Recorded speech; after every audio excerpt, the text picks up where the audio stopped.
A night when the world celebrates a fresh beginning. Fireworks light up the sky, people hug their loved ones, and the clock slowly counts down to midnight. But for some people, this night becomes their final countdown. While the rest of the world is distracted by music, noise, and champagne glasses clinking together, something else is moving in the shadows. Something that waits for this one night every year. Because New Year's Eve isn't just about new beginnings, it's also about endings. Endings no one sees coming. Endings that arrive silently, without warning. Tonight I'm sharing true horror stories that happened on New Year's Eve.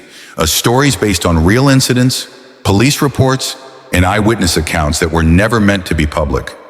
These are stories so disturbing, so unsettling, that the people who survived them still refuse to talk about what they saw.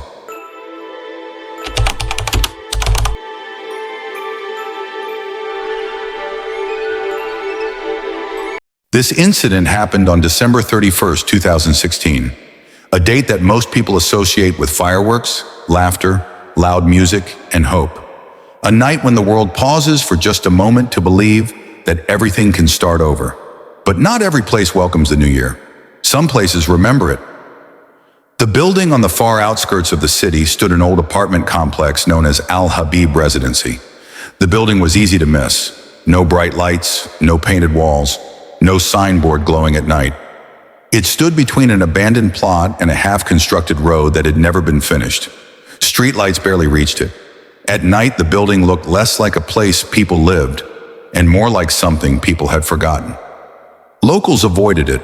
Taxi drivers refused to stop there after sunset. Delivery riders always asked residents to come outside. No one ever gave a clear reason. They just said, "That building feels wrong." Sayad and his family. On the third floor in apartment 3B lived a man named Sayad. Sayad was 34 years old, quiet, reserved, the kind of man who blended into crowds and left no impression behind. He worked night shifts at a private logistics company. Long hours, low pay, no holidays. New Year's Eve meant nothing to him. While others planned parties, Saad planned sleep. He lived with his wife Ariba and their 6-year-old daughter Anaya. Ariba was gentle, soft-spoken, and unusually patient. She rarely complained about the building, even though she hated elevators and avoided them whenever possible. Anaya was different. She was observant, too observant for a child her age. She noticed things adults ignored. She listened, and sometimes she spoke about things that made her parents uncomfortable. December 31st, evening. That night something felt wrong from the beginning. There were no decorations in the building, no sound of televisions, no laughter drifting through thin apartment walls. Just silence, not peaceful silence, heavy silence, the kind that presses against your ears until you notice your own breathing. Ariba stood near the kitchen window looking down at the empty parking lot. "It's too quiet," she said. Saad barely looked up from his phone. "People are probably out," he replied. But Ariba didn't move. She watched the darkness below for a long time, as if expecting something to appear. 11:20 p.m. The first sound came from the elevator. A low metallic grinding noise echoed through the building. Not loud, not sharp, just constant, like something heavy being dragged slowly upward. Ariba flinched. "Do you hear that?" she asked. Saad sighed. "The generator. It always acts up at night." But the sound didn't stop. It moved, closer, then farther, as if the elevator was traveling, without being called. Inaya, who had been drawing on the floor, suddenly froze. She lifted her head, her eyes fixed on the apartment door. Then she whispered, "Papa." Saad looked at her. "What is it, Beta?" Inaya swallowed. Her voice dropped so low it was almost a breath. "There's a lady crying inside the elevator." The grinding sound stopped. Complete silence. Saad stood up and opened the door. The corridor was empty. The elevator doors were closed. The display above it was blank. No floor number. No light. Just darkness behind steel doors.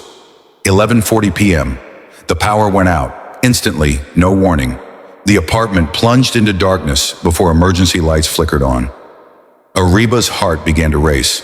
She hated power outages, not because of the dark, but because of the memories they brought back.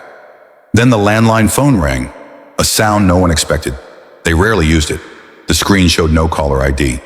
Saad hesitated, then answered. At first, nothing, only breathing. Slow, uneven, close. Then a woman spoke. Her voice trembled as if she were crying while trying not to be heard. You still have time? Saad tightened his grip on the receiver. Who is this? The woman continued. Don't leave your apartment on December 31st. The line went dead. Ariba stared at Saad. Who was it? Saad shook his head. Wrong number, but his hands were shaking. 11:55 p.m. footsteps echoed outside. Fast, uneven. Someone ran down the hallway. Then a scream, sharp, desperate, cut short. Saad rushed to the door and opened it. The corridor was empty again. No people, no movement. Only the elevator. Its doors were now half open. A cold wind drifted out from inside, and someone was standing there. A woman, dressed in white. Her hair hung over her face, hiding her eyes. She didn't move. She didn't breathe. Her feet hovered inches above the floor. The digital clock above the elevator flickered. 11:59 p.m.